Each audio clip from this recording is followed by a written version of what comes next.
Hey everyone, welcome back to the channel. I'm Steven Vargas, Miami real estate advisor from Cervera Real Estate. So today we're diving into a topic that's been making waves all across Florida. Governor Ron DeSantis' proposal to eliminate property taxes for homestead properties. You heard that right. This could be a game changer for homeowners, but what does it really mean for you?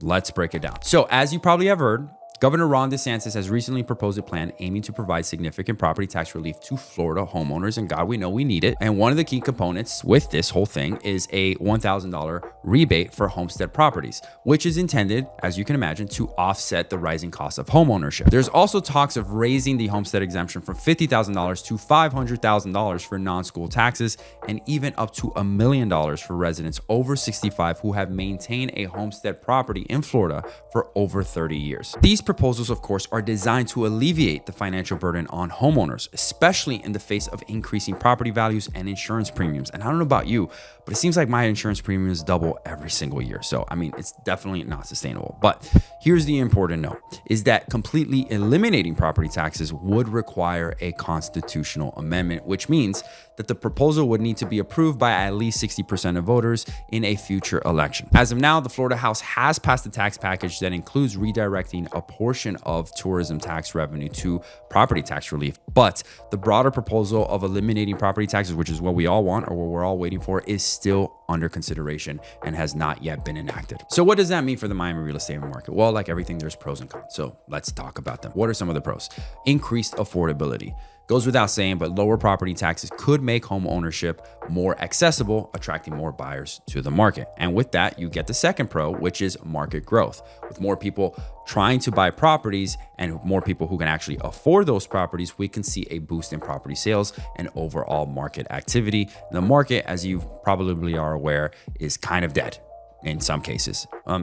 Still active, but nowhere near what it was 2021 and 2022. So with those pros, let's talk about some of the cons. The main one being, or the main one that everybody's talking about, is reduced local revenue. So property taxes fund essential services, like we all know, like schools, police, and infrastructure. So eliminating them could strain the local budget. And this could lead to a shift to consumption taxes. To compensate for lost revenue, there might be an increase in sales tax, which can disproportionately affect lower income residents. Not to mention that even though I noted it as a pro, market growth is a double-edged sword, as a boost in property sales will likely result into a boost in home values, which then again leads to affordability issues, and then the vicious cycle repeats all over again. So it's a complex issue with far-reaching implications. These proposals are still in the early stages, I might add, and like I mentioned, it would require significant legislative action, including potential constitutional amendments and voter approval. The Florida House has set up a special committee to explore these changes, aiming for possible implementation by 2026. So we'll see how that goes. But as these developments unfold, it's crucial to stay informed